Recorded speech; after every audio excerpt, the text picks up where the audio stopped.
हर हर महादेव। राधे राधे।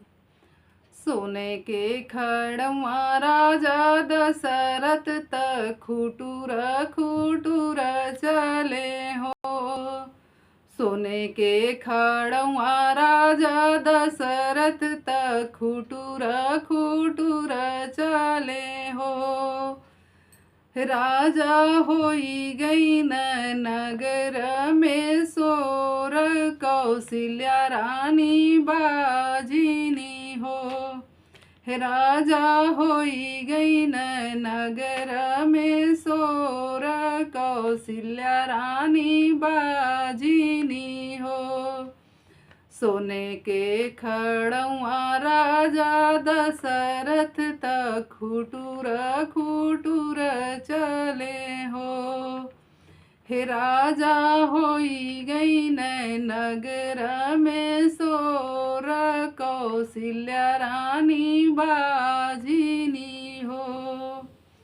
हे राजा कैले तक दूसरा बियाह, सुमित्रा मोरी बहिनी हो। हे राजा कैले ताति दूसरा बियाह, सुमित्रा मोरी बहिनी हो। हे राजा कैलियन दूसरा बियाह, तो नहू के कुछु नहीं हो। हे राजा कैलियन दूसरा बियाह, तो नहू के कुछु नहीं हो। सोने के खड़वा राजा दशरथ तक खुटुर खुटुर चले हो। हे राजा होई गई न नगर में सोर, दूनों हो रानी बाजिनी हो। हे राजा होई गई न नगर में सोर, दूनों हो रानी बाजिनी हो। हे राजा कैले तीसरा बियाह, कैकेयी मोरी बहिनी हो। हे राजा कैले तीसरा बियाह, कैकेयी मोरी बहिनी हो। हे राजा कैलिहन तीसरा बियाह, तो नहू के कुछु नहीं हो।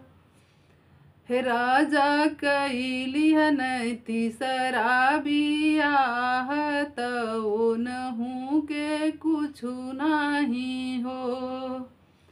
सोने के खड़वा राजा दशरथ तक खुटुर खुटुर चले हो।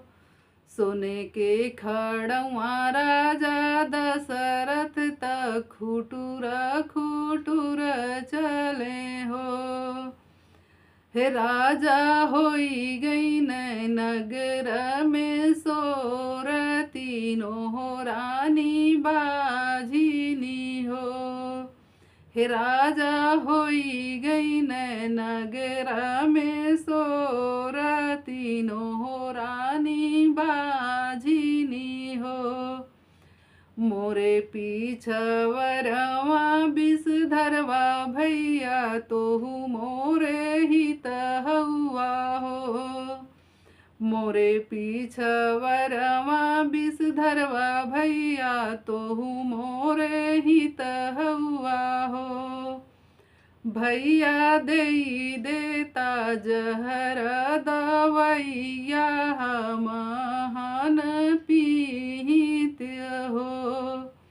भैया देई देता जहर दवैया, महान पीहित हो।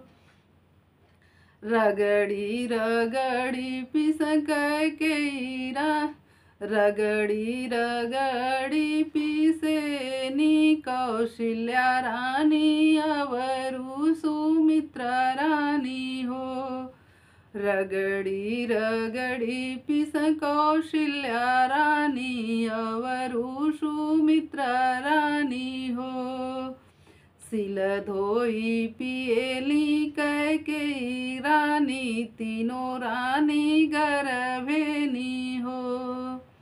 सिल धोई पिएनी कैकेयी रानी तीनों रानी गर्भेनी हो।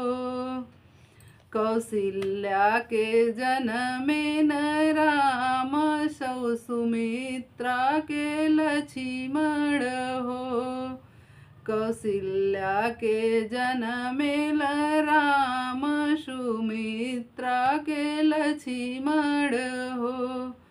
हे ललना कैकेयी के जनमेन भरत भुआल महलिया उठे सोहर हो।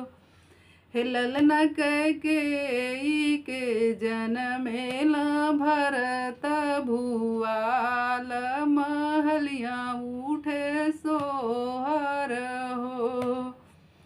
सोने के खड़वा राजा दशरथ तक खुटुर खुटुर चले हो।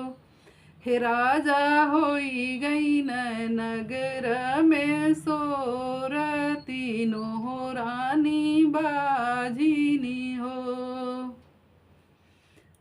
जय हर हर महादेव। आप लोग कमेंट में बताइए कैसी लगी हमारी गीत।